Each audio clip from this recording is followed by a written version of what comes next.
Bom dia a todos, bom dia a todas, bom dia para você que nos assiste pela Pop TV em Sobradinho e Porto Alegre, ou nos escuta em Santa Catarina e no Rio Grande do Sul pela Cultural FM. Sejam todos muito bem-vindos e bem-vindas a mais um ICL Mercado Investimentos. Hoje, segunda, dia de conhecer as principais perspectivas do mercado para os nossos indicadores macroeconômicos, mas dia também de falar de um assunto muito importante aqui, que é a desigualdade salarial entre homens e mulheres e com recortes também interseccionais.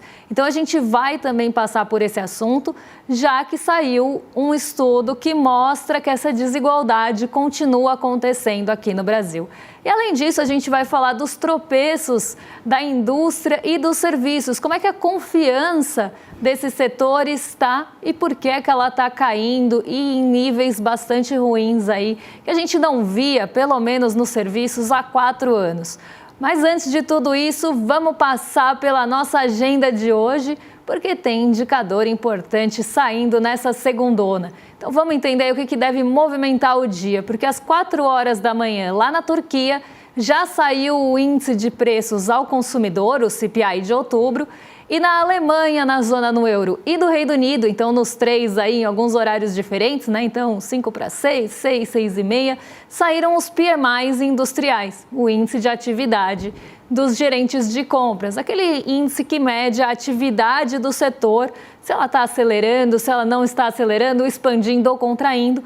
A medição final de outubro já foi divulgada nesses 3 países e a gente tem também aqui no Brasil, mas isso é assunto para depois, porque quando saírem os 3 índices, primeiro sai sempre o industrial, depois a gente tem os índices de atividade dos gerentes de compras, dos serviços e o total. Quando saírem os 3, porque sempre sai o industrial primeiro, a gente passa já o cenário completo para vocês.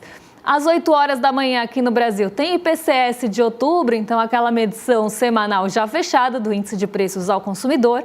E às 8 horas da manhã também saiu o índice de confiança empresarial aqui de outubro, medição da FGV. Mas não para por aí, a gente tem mais coisa na agenda em seguida, a gente tem o relatório Focus, que saiu às 8h25 aqui no Brasil.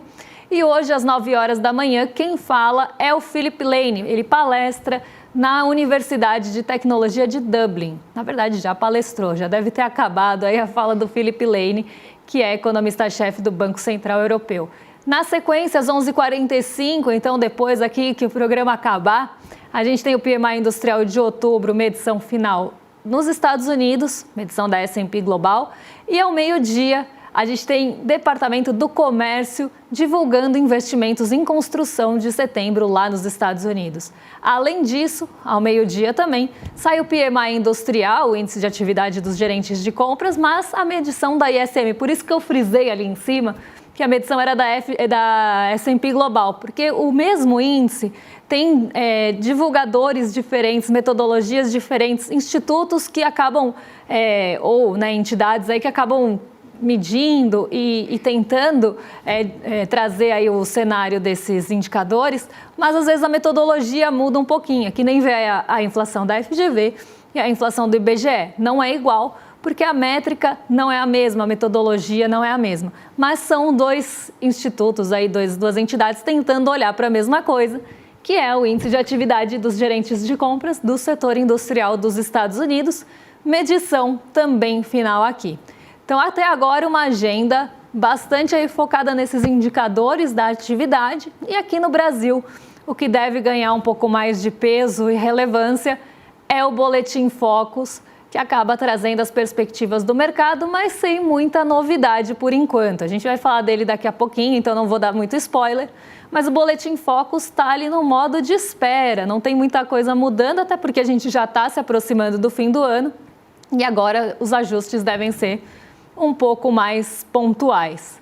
Vamos passar aí para o nosso último quadro, porque a gente ainda tem um pouquinho de agenda na sequência. Temos o PMI industrial do mundo, porque além da medição de todos os países, a S&P Global também divulga o PMI, o índice de atividade dos gerentes de compras global. Então, aqui uma medição com todas as médias dos países, até para a gente entender, será que o PMI do Brasil ficou acima ou abaixo da média do mundo? Como é que os países estão posicionados em relação a essa média? Então, é essa a função desse indicador aqui. Além disso, às 2h da tarde, o presidente do Fed de São Francisco, a Mary Daly, participa de um evento na Flórida. E às 4h da tarde, quem fala é a Lisa Cook. Ela mesma não foi demitida do Fed, embora Trump tenha tentado várias vezes e tenha sido muito enfático nessa tentativa de demissão, ela continua lá.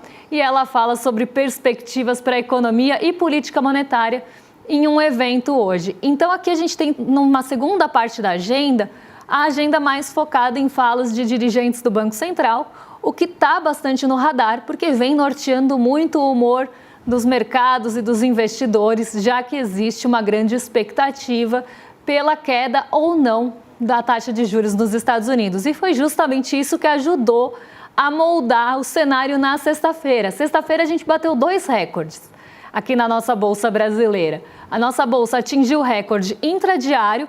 Então, aquele recorde da negociação durante o dia, a gente atingiu um novo pico na negociação durante o dia e esse recorde não é o mesmo do fechamento. Por quê? Você pode atingir um recorde de pico intradiário, mas não conseguir fôlego para manter esse recorde até o final. Então, a gente tem o recorde das negociações entre o dia, né, que a gente chama intradia, e o recorde de fechamento, que aí é quanto fecha a Bolsa no final do dia, na hora que ela encerrou suas atividades, depois que todas as negociações aconteceram. E na sexta-feira, a gente conseguiu os 2 recordes. Então, a gente atingiu um novo recorde de fechamento e um novo recorde durante as negociações. E pela primeira vez, a gente tem ali a Bolsa acima dos 149 mil pontos nas 2 métricas. Primeiro, ela atingiu um patamar mais alto durante o dia, não conseguiu sustentar, porque começa a ter um pouco mais de realização de ganhos, mas ainda assim, a Bolsa foi para um novo recorde. Gente, eu vou beber um pouquinho aqui de água, porque eu acabei engasgando. E eu preciso me hidratar também, né? Afinal, somos humanos e precisamos de água. E aí a nossa Bolsa conseguiu fechar, ainda que tenha perdido um pouquinho do fôlego, num novo patamar acima dos 149 mil pontos. Nossa Bolsa, em outubro, teve um mês bastante otimista.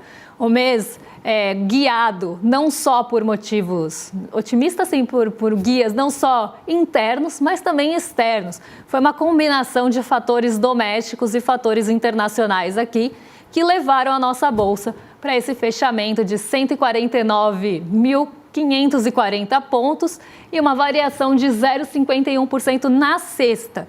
Na semana, pensando no fechamento de segunda a sexta, a Bolsa subiu 2,30 e teve ganho de 2,26 no mês de outubro, já passando o fechamento aqui para vocês. Além disso, até outubro, até sexta-feira, a Bolsa já tem uma alta de 24,32% no ano. O que isso mostra para a gente? O que motivou essa alta, não só de 0,51 no dia, mas no mês de outubro e que levou a esse patamar mais alto no ano? Vamos por partes aqui. Vamos começar pelo fechamento de 0,51, porque já foi um reflexo aqui, né, já adiantando um pouquinho o que eu vou falar depois. Esse fechamento foi um reflexo de motivos que acabaram aparecendo no restante do mês. Aquela expectativa por queda de juros nos Estados Unidos. Então, apesar do Jerome Powell ter dado ali uma jogada, um balde de água fria, ter diminuído as expectativas no ritmo de cortes, toda vez que algum outro dirigente do Banco Central fala em relação à política monetária, isso pode trazer uma nova perspectiva para aquele corte, se ele deve acontecer ou não, se a magnitude vai ser mantida ou não. Então, sexta-feira, a gente volta a ter uma certa estabilidade ou até um certo recuo nas expectativas para os juros nos Estados Unidos.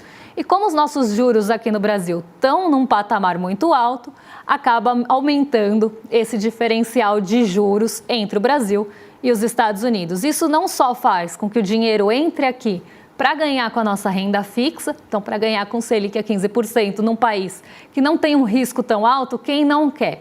E isso derruba o dólar. Então o dólar ficou ali em 5,37, 5,38, dependendo das casas decimais, como é que foi o arredondamento, mas estabilidade aí no dólar, né? Ficou estável com uma variação de 0,01. A nossa bolsa também teve essa atratividade de recurso estrangeiro, tanto no mês de outubro quanto na sexta-feira, justamente também porque se você tem expectativa de queda nos juros dos Estados Unidos, o recurso vem buscar o ganho, vem buscar rendimento na renda variável. E os países emergentes normalmente são um destino para esse tipo de recurso. Entrou dinheiro aqui para ganhar com a nossa bolsa, sobretudo no curto prazo. Além disso, a gente teve um grande empurrãozinho da Vale, porque a Vale ela teve um dia bastante positivo depois de ter divulgado resultados que ficaram acima do esperado. Então, isso trouxe um otimismo maior, não só para a Vale, mas de forma geral, porque ela teve esse resultado positivo com aumento de vendas para a China. Então, a China foi o motor de melhoria no resultado da Vale. E a China, esse ano, não está com ali uma perspectiva tão otimista. Com a resolução da guerra comercial com os Estados Unidos, com essas questões sendo resolvidas, o que também a gente teve um pouco de indício disso na sexta-feira. Então, algumas posturas ali, tanto do Donald Trump quanto falas dele, acabaram mostrando para uma possível trégua nessa guerra comercial, inclusive de tirar algumas tarifas da China. E o acordo que foi feito anteriormente trouxe perspectivas até mais positivas para a China no futuro, já que você tiraria esses entraves comerciais. Então, se a China está performando bem no cenário de agora e continua comprando minério de ferro nosso aqui e produtos derivados aí da mineração e siderurgia, quem dirá depois que ela tiver ali um crescimento até mais acelerado. Então, isso fez com que o mercado visse esse resultado até de forma mais positiva do que ele realmente foi, que pode melhorar ainda nos próximos meses. E aí a Vale acabou puxando, a Vale é o maior peso individual do índice hoje, acabou puxando esse otimismo para cima. Vale subiu 2,27 só na sexta-feira. Além disso, Nova York teve um dia bastante positivo, não só também por essas questões envolvendo as negociações entre os Estados Unidos e a China, mas as treasuries, né, os títulos de dívida, o rendimento dos títulos de dívida dos Estados Unidos também deram um alívio, trouxeram ali um pouco de fôlego para o mercado de risco. E as bolsas lá subiram, principalmente aí puxadas, no caso da Nasdaq, por empresas de tecnologia que, além de tudo, tiveram balanços mais favoráveis. Então, um dia bem positivo na sexta-feira, um dia bastante otimista, apesar da realização dos ganhos. A gente teve uma alta de 0,51 e um novo recorde alcançado na Bolsa Brasileira. Agora vamos falar de outro assunto, um assunto mais do nosso mundo real aqui, não tanto do nosso mercado financeiro, mas um assunto que mexe com o bolso e com o salário, principalmente das mulheres. Vamos entender essa desigualdade salarial do Brasil e o que estrutura isso, por que a gente ainda tem essa desigualdade tão grande entre homens e mulheres, mas não só isso, entre homens brancos e mulheres negras, entre homens brancos e mulheres brancas. A gente tem essa divisão também, se a gente pegar todos esses recortes, a gente pode considerar as interseccionalidades aí. Então, se a gente olha mulheres, no geral, a gente está considerando mulheres, a média das mulheres. Mas se a gente começa a entrar em outros recortes, isso mostra que a gente tem um aprofundamento das desigualdades, não só por gênero, mas também por cor. Então, o Brasil, ele vem mostrando essa desigualdade, não é de hoje, e ela não é uma desigualdade que vem diminuindo. Claro que alguns dados até melhoram de um trimestre para o outro, de um ano para o outro, mas as desigualdades e as disparidades, elas persistem, mesmo com essas pequenas reduções pontuais. E esse é um problema que precisa ser enfrentado. Quando a gente fala de mercado de trabalho, quando a gente fala de PNAD, normalmente a gente está falando de média. Média do Brasil, média salarial do Brasil, considerando homens e mulheres nessa média, considerando pessoas brancas e pessoas não brancas nessa média. Mas e quando a gente começa a olhar os recortes? E é justamente isso que esse estudo mostra para a gente. Tem uma outra medição, aqui é com base na RAIS, não é o estudo que normalmente a gente vê ali da PNAD trimestral, que é a do IBGE, que também traz esses recortes. Depois o Diese faz um trabalho super interessante mostrando, né, essas diferenças, essas desigualdades no nosso mercado de trabalho. Mas aqui a gente já tem uma boa visão com base na RAIS que a gente separou para vocês. Então, vamos ver como é que esse estudo primeiro foi feito e o que a gente tem de medição aqui. Vamos colocar aqui no painel para o pessoal de casa acompanhar. A gente está falando de... Deixa eu só arrumar aqui o fone para não fazer ruído aí para vocês. Então, vamos aqui falar primeiro da desigualdade de remuneração entre 24 e 25. A visão geral aqui, então, é um panorama de como é que esse estudo foi feito. Ele traz o levantamento baseado na Relação Anual de Informações Sociais, a tal da RAIS que eu estava falando aqui, e analisou 19,4 milhões de vínculos trabalhistas referentes ao segundo semestre de 24 e o primeiro semestre de 25. Então, a gente está olhando a variação semestral aqui de um ano para outro. Dos vínculos todos, 41,1% dos vínculos são de mulheres e 58,9% dos vínculos são homens. Então, aqui a gente já vê, né, um mercado de trabalho que é, com base pelo menos na RAIS e nesse estudo, majoritariamente, né, ou maior aqui a fatia dos homens. Mas a gente tem mais desigualdades, porque por mais que mais mulheres estejam sendo contratadas... Desculpa, vou ter que beber água de novo, hoje está difícil aqui, está muito seco, eu acho que é talvez o ar-condicionado. Então, vamos lá. Por mais que a gente tenha tido mais contratações, então até tem um volume maior de contratações de mulheres nesse estudo, as mulheres estão sendo contratadas por um salário menor. Aí começa toda aquela coisa, né? Toda vez que eu falo de desigualdade salarial, vem alguém falar, mas precisa falar da experiência, precisa falar da capacidade, precisa ver os atributos técnicos. Sempre trazem esses coringas, né, para tentar justificar a desigualdade salarial aqui do Brasil, que na verdade ela é muito pautada em questões estruturais brasileiras, num machismo estrutural, num racismo estrutural que ele permeia as relações de trabalho e muitas vezes fica até de uma forma invisível, né, permeando essas relações de trabalho. Não é uma coisa tão explícita, mas se a gente começar a olhar a fundo, são razões estruturais que a gente carrega há muito tempo que levam a cenários como esses. Então vamos ver aqui primeiro as desigualdades salariais por gênero só, sem entrar em outro recorte. Vamos colocar aqui na tela para o pessoal de casa acompanhar. Remuneração média por gênero entre as mulheres é de R$ 3.908,76. Os homens têm ali uma média salarial de R$ 4.958,43. Isso quer dizer que as mulheres ganham, em média, 21,2% a menos que os homens, se a gente considerar só gênero. Então, mostra não só, né, que existe essa desigualdade salarial, mas também cargos, porque mulheres normalmente acabam estando lá em cargos de entrada, em cargos que o estudo considera de entrada, que não vão subindo na escala dos cargos e os homens sim. Esse já é um ponto de diferença, mas quando a gente olha mesmo trabalho, também existe mesmo trabalho e menos salário. E mais do que isso, as mulheres normalmente se capacitam mais, estudam mais e estão ali mais preparadas para o mercado de trabalho, mas ganham menos no mesmo cargo.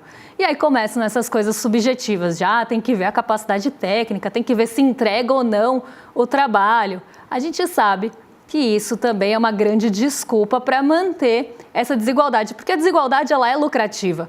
E eu vou explicar isso agora quando a gente olhar o recorte das interseccionalidades aqui. Então, vamos ver mulheres negras, por exemplo. A gente vê essa desigualdade acentuada porque mulheres negras ganham R$ 2.986,50 aqui de média salarial. Homens brancos ganham uma média salarial de R$ 6.391,94. Mulheres negras recebem 53,3% a menos do que homens brancos. E esse cenário normalmente persiste quando a gente está falando de mesmo cargo. Então é como se você estivesse contratando aqui duas mulheres negras pelo preço de um homem branco. Essa desigualdade ela é lucrativa, porque você consegue pagar um salário menor para uma pessoa de mesma função.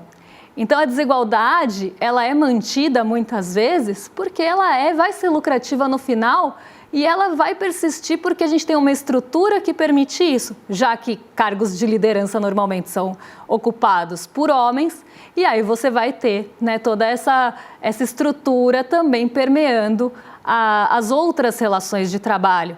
Se os homens que chegam aos cargos de liderança, eles vão continuar perpetuando essas desigualdades ao longo do tempo que eles estiverem nos cargos de liderança. Então isso mostra para a gente, escancara o que a gente vê no nosso dia a dia, um Brasil machista e um Brasil racista também, principalmente nas estruturas que acabam estando, como eu falei, num segundo plano, né? Ninguém está falando que alguém vai fazer ali uma injúria racial, ou ela vai, embora a gente saiba que tem, e tem muito lamentável que tenha, mas tem coisas que estão na estrutura que as pessoas reproduzem, inclusive sem perceber, né? Não percebem os seus próprios privilégios, não percebem, né, que elas estão ali por muitas vezes privilégios, e a gente tem que saber reconhecer os nossos privilégios e nossos não privilégios, mas tem gente que é muito privilegiada e nem se dá conta disso e continua reproduzindo isso sem se questionar. Eu acho que o papel aqui é a gente questionar os nossos próprios privilégios e ter uma noção de se a gente está reproduzindo isso ou não, mesmo que inconscientemente. Então, esse é um grande trabalho que precisa ser feito, mas que não é interessante. É mais interessante para a sociedade patriarcal que a gente tem, para a sociedade racista que a gente tem, que isso seja mantido, porque você vai manter o privilégio sempre na mão das mesmas pessoas e elas vão continuar perpetuando uma estrutura que permita com que isso continue acontecendo, até para você explorar mais as pessoas no mercado de trabalho e lucrar em cima disso. Então aqui a gente precisa de mudanças estruturais no Brasil que levam anos para acontecer. Por mais que a gente teve uma pequena melhora ali de um semestre para outro, mas essa pequena melhora, ela precisa de muita mudança ainda para fazer diferença num país tão desigual quanto o nosso Brasilzão. Vamos falar agora de Focus, e nessa tarja de Focus, ela tem uma pequena homenagem a uma pessoa que nos deixou hoje, que é o Lô Borges. Eu que tenho ali para mim que Clube da Esquina e aquele disco emblemático do Clube da Esquina é um dos melhores aí do nosso Brasil. Vocês podem discordar de mim, eu sou muito fã desse álbum e eu não conseguiria passar o dia de hoje sem essa homenagem. E aqui uma homenagem com o pesar de Lô Borges, que nos deixou nessa manhã. E aí, que notícia nos dão os mercados, né? Que notícia os mercados trazem para a gente por meio do relatório Focus? Porque pouca coisa mudou da semana passada para cá. Mas tem um indicador bem importante que acabou mudando nessa passagem de semana, que é justamente a inflação.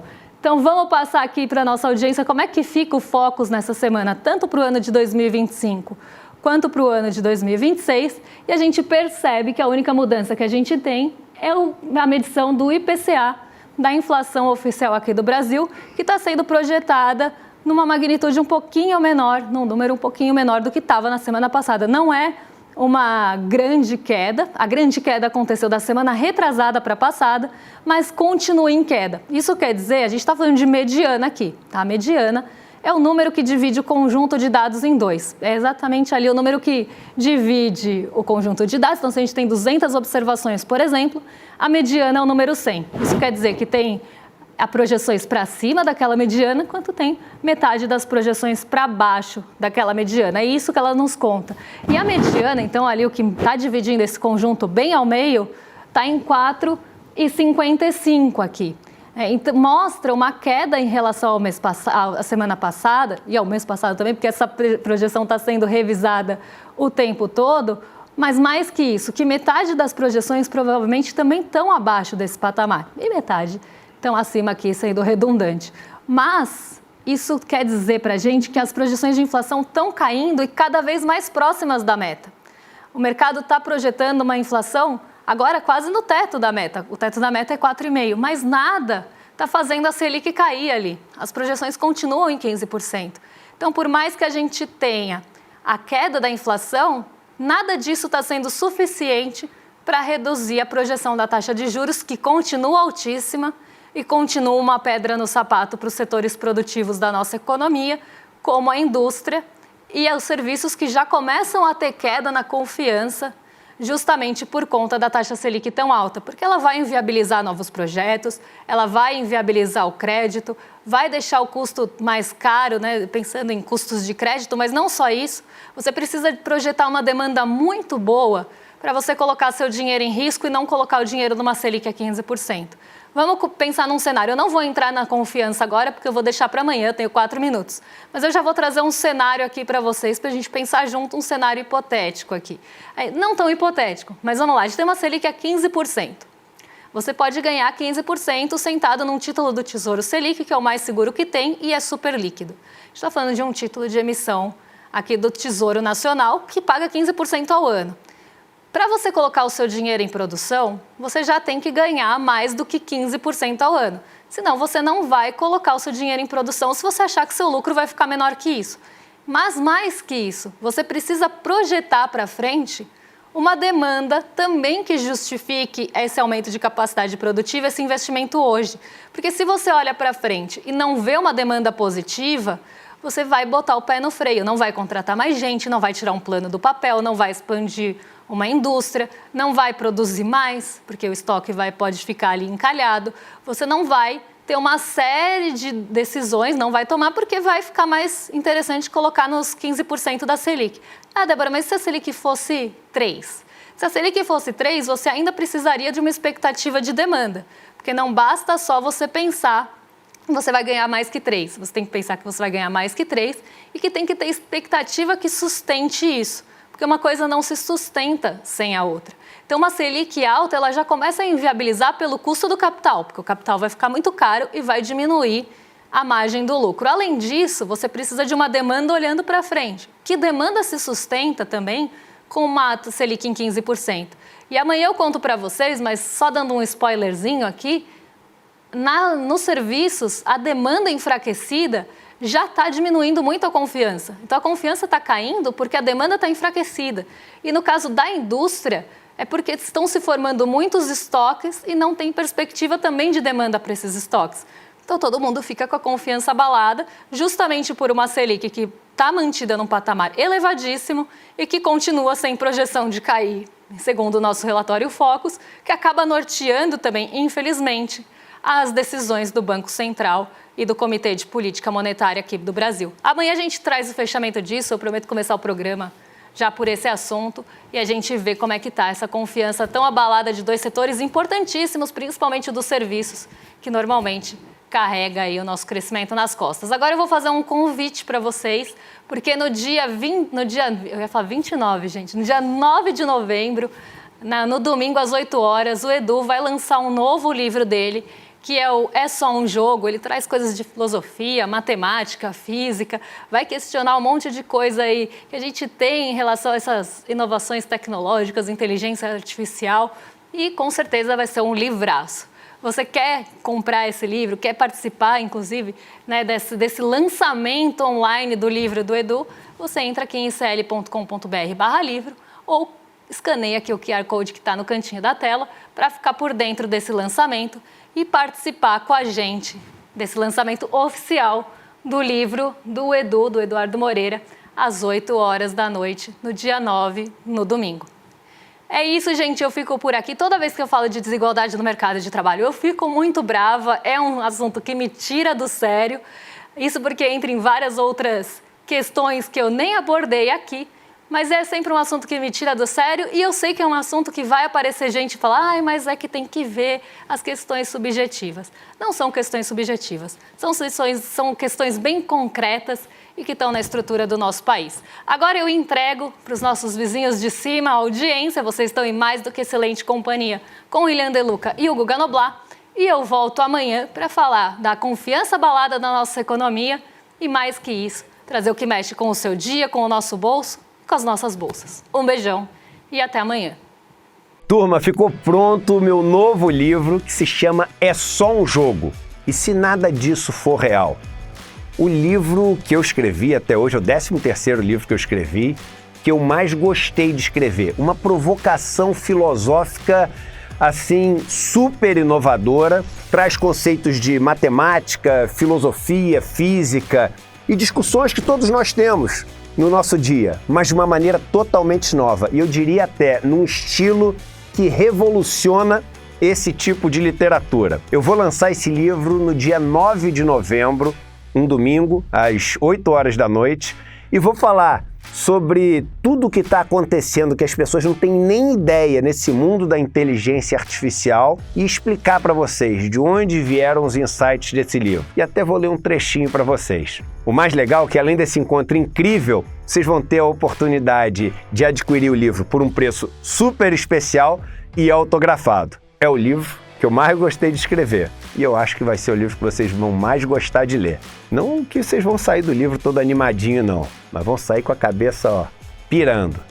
Aquilo que um livro deve fazer com as pessoas. Um abraço e até dia 9.